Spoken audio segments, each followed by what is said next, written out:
Dans cette vidéo, je vais partager avec vous en quoi c'est important de suivre sa voix intérieure, son intuition et comment vous pouvez le faire en 3 étapes succinctes.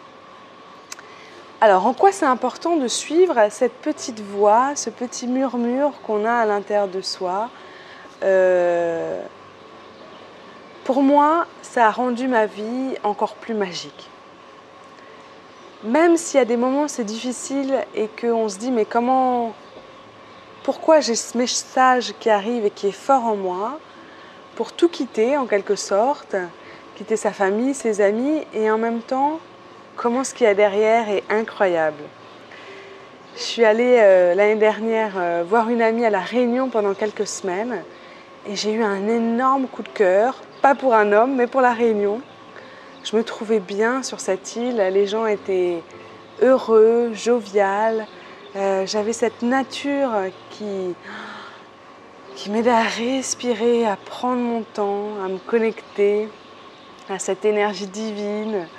Le lagon était magique, aller dans des cirques comme dans Mafat, au milieu de la nature, ça me ressourçait, comme si j'étais connectée à cette île, à ces paysages tropicaux, à ces chutes d'eau.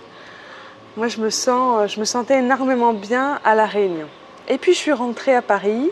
Mon père m'a ramassé un peu la petite cuillère. Je pleurais, j'étais très triste.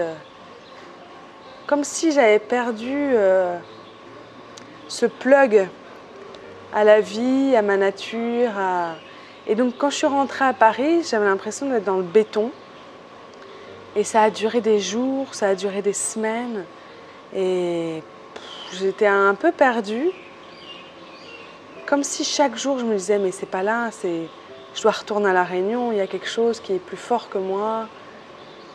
Et en même temps j'avais mes amis, ma famille, mon espace de coworking où je travaillais, plein de voyages de prévus. Je sortais beaucoup de Paris pour aller dans le Jura, pour aller dans le sud de la France, à Lyon. Voilà, j'avais plein de choses, j'avais ma vie qui était là-bas. Et en même temps, cette voix intérieure qui me poussait à retourner à La Réunion, je l'ai écoutée.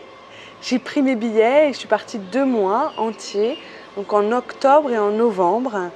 Mon père est venu 10 jours, j'ai une amie, même 2 amies qui sont venues, une pendant 2 semaines et une pendant 1 mois.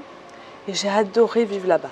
Alors je me posais plein de questions, de me dire ok, où est-ce que je vais habiter, où est-ce que je vais avoir un espace de coworking si je viens vivre cette aventure.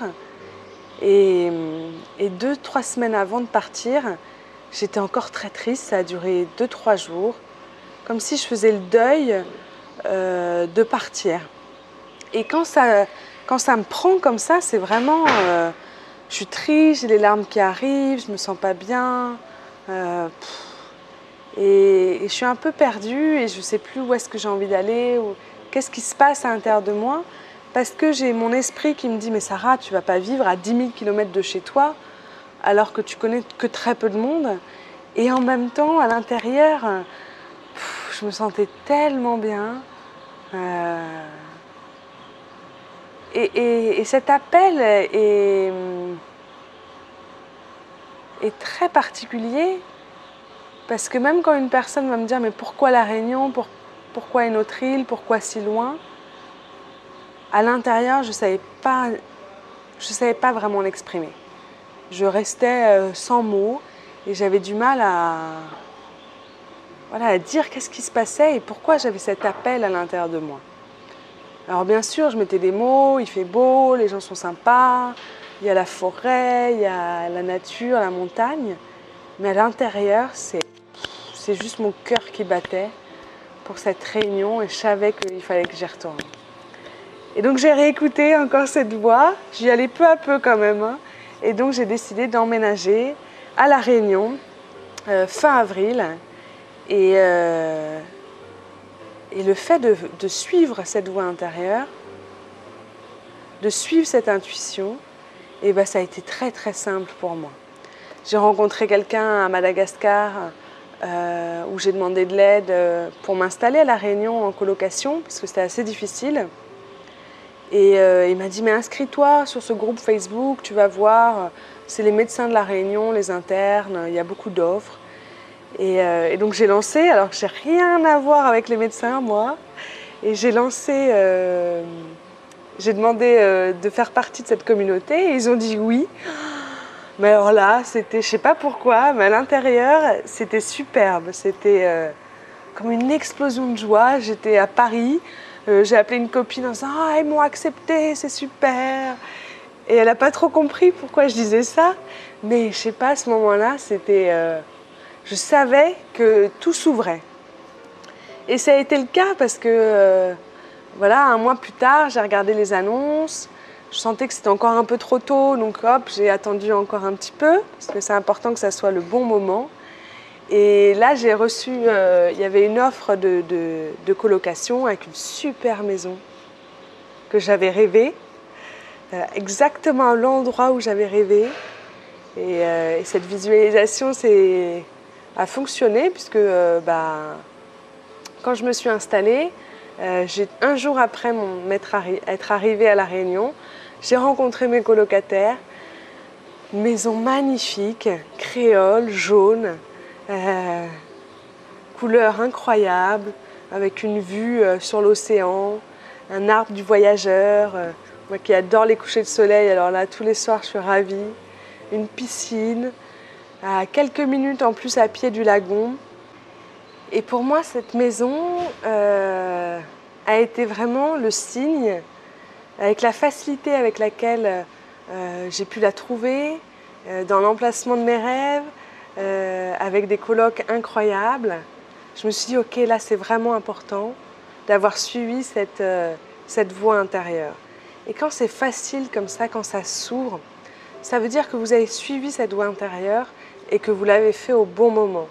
Et pour moi, il y a eu plein de choses magiques en suivant cette voie intérieure.